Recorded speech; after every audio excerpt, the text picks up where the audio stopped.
Hi everyone, welcome back to Izzy Potted Garden. So today I want to talk about delphinium and dahlia, the two things that I absolutely love to have in my garden. Unfortunately, I actually don't have grounds for it. So a lot of things are in pots. So therefore, I thought of, all right, I gotta go out. I don't know what I can find, but something a wide enough pot to really, because I was going to go ahead and plant these things in like different type, different size. But when I went out today, well, first, yesterday, I went to one of the big box store and saw the delphinium, which I wasn't expect to look for. I just knew that I went out for foxglove. But then I saw delphinium and I'm like, oh, I've been wanting to grow this forever, but because it's very finicky, it needs to be in the ground.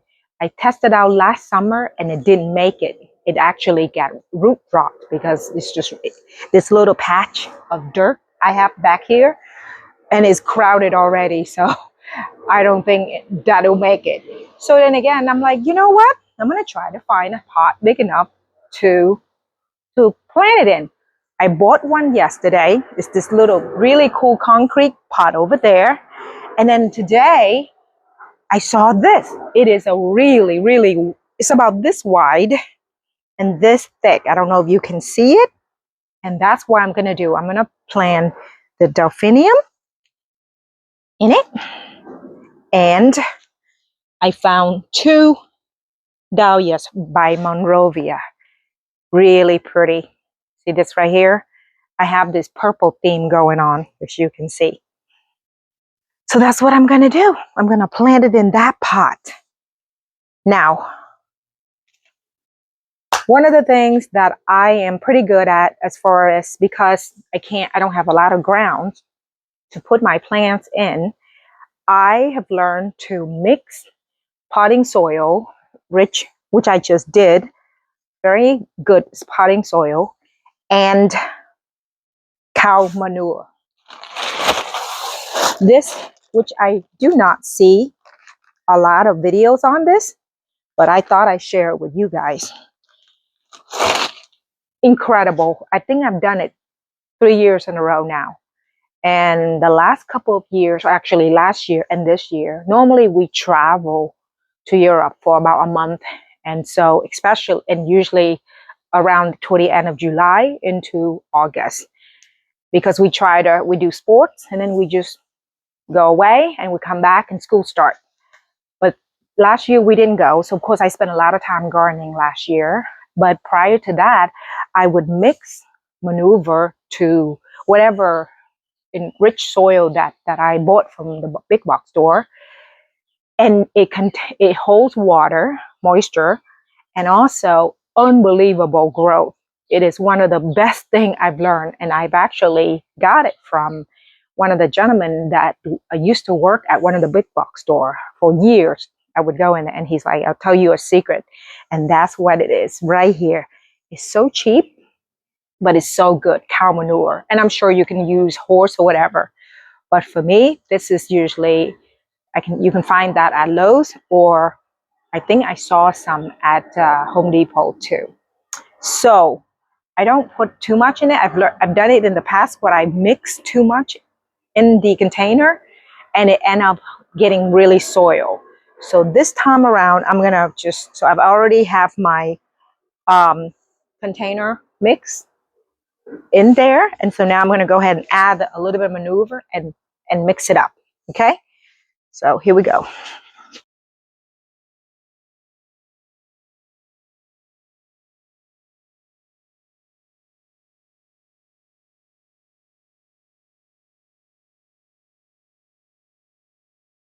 And that. Isn't that pretty? Thinking I'm going to go, oh, this, I don't know what to do.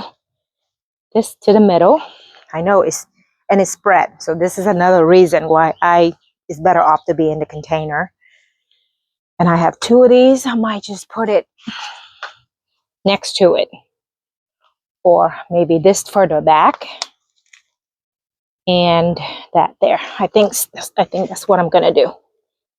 And then whatever I can find for the bottom, I mean the flow on the edge. Okay.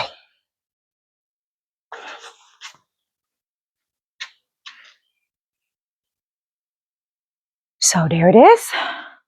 Planted it, and actually I just realized there's not enough soil.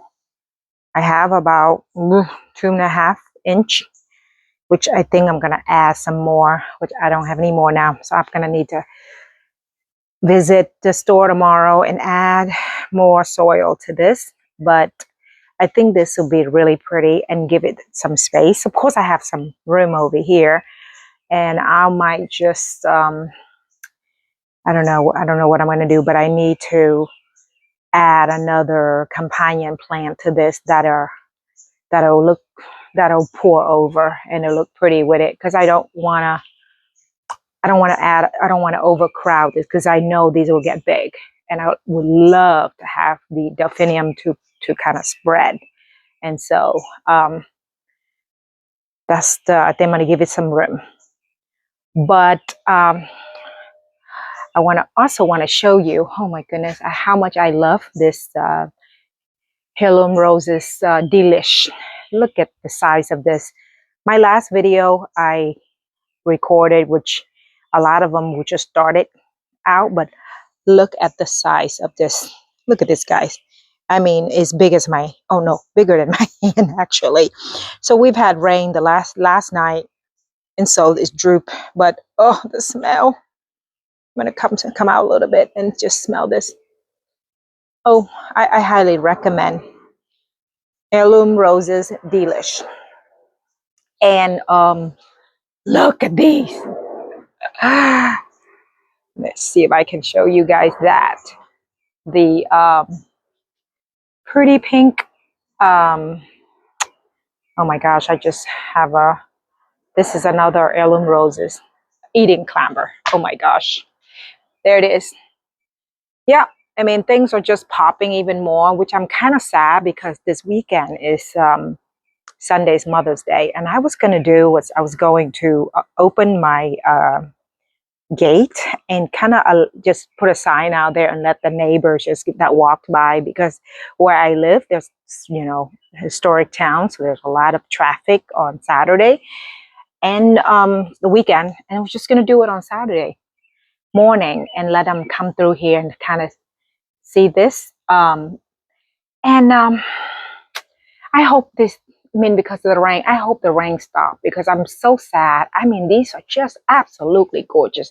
And this is one of my favorite, because the roses just kind of come down and waiting for you to come and just sniff it or just enjoy it. And I just love it so much.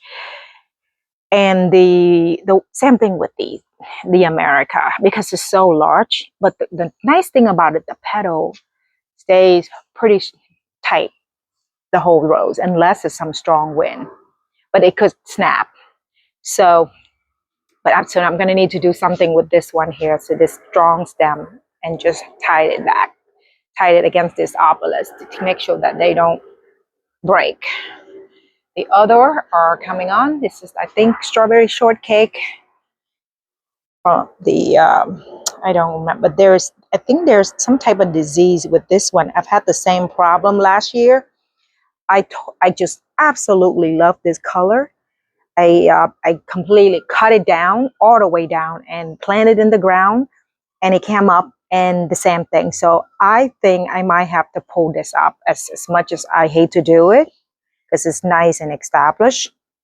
But I can't take any chances to have any problem that affect the other roses. I don't know. So it looks like the whole thing looks like some type of bacteria that's kind of nibble up of the roses. You see that right there? So same thing with this. So here's the bud. You see? I took this to one of the local garden center. They put it under the microscope, and they can't tell me. They don't know what it is. It's strange. And as I mentioned to you guys the last video, I had the New Dawn for 15 years that kind of went from here all the way through onto my shed, and I had to rip it out after 15 years because of the rosette. And this is not that, because the pattern is different. I don't know, but I don't want to take any chances. I'm really disappointed. I don't know what it is. So if anyone know what it is, please put it down in the comments there. Help me out here. But just another quick look at, they started popping, of course, because of the rain. It's just beautiful, rich pink, which this is my favorite. And of course, my strawberry cream from Heirloom Roses. And this, I don't know the name of this. Smell amazing. This again, the rain caused this thing to snap, but I just kind of rested on this because I don't have the heart to cut it and bring it in. I don't like to do that. I like to just come out here and just look at it. So I will leave it on here as long as it stays, as long as it lasts. Oh, and the Gertrude Chico is popping also. Gorgeous. Truly, it is absolutely amazing. It is one of my favorite also as far as David Austin. With the other yellow over there is the Princess, what is it? Crown Princess Margarita. So let's see, anything else? Yeah, so that's it. I'm gonna let you know how it goes with this, but go out and get yourself some delphinium if some of you haven't grown it already by sea, which I think I'm gonna start that next year. But I need to find. I have to give up my Sheshed, which is, oh, you know what? I'm gonna show you my Sheshed. Hold on. Here we go. Yeah, I don't think I've done this. Here we go.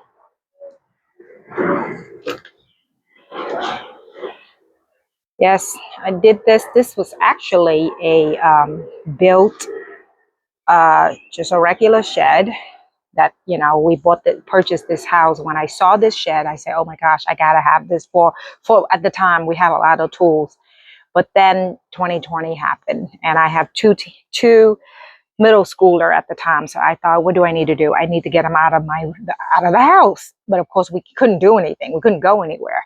So I thought, all right, we're not really using this shed except it's collecting dust and, you know, spiders. So I say, I call a contractor and say, and then they were happy to work because they wasn't getting any work at the time. And I have very good, very loyal contractors. So he came in here. So we just finish up thank God that, well, the shed already has lighting, of course. So all we had to do is put insulation and build, you know, so I wanted a chandelier up here, but then I say, well, I'm going to need some storage because I pretty much get rid of a lot of things. And like my cushions for my outdoor seating, it goes up there. And we set lightings. And of course, we have a TV in here, replace the windows, put in a French door, and have the internet, have a split unit here. Amazing. Yeah, in the bed, which is, you know, my friends that came, and they like to stay here because it's quiet when of course, they're in the house, but when they want some time alone, they come and they just come out here. Now, we do have a full bath downstairs in our family room, which is kind of nice. So that's the whole thing came about. So that's why I thought this would be a great idea. So, yeah, that's my Sheshed right there. I can't wait for this phantom hydrangea to bloom. It looks amazing. I'm really, really happy and proud of myself because I knew they are so expensive at the nursery. And I mentioned it to you guys in my last video.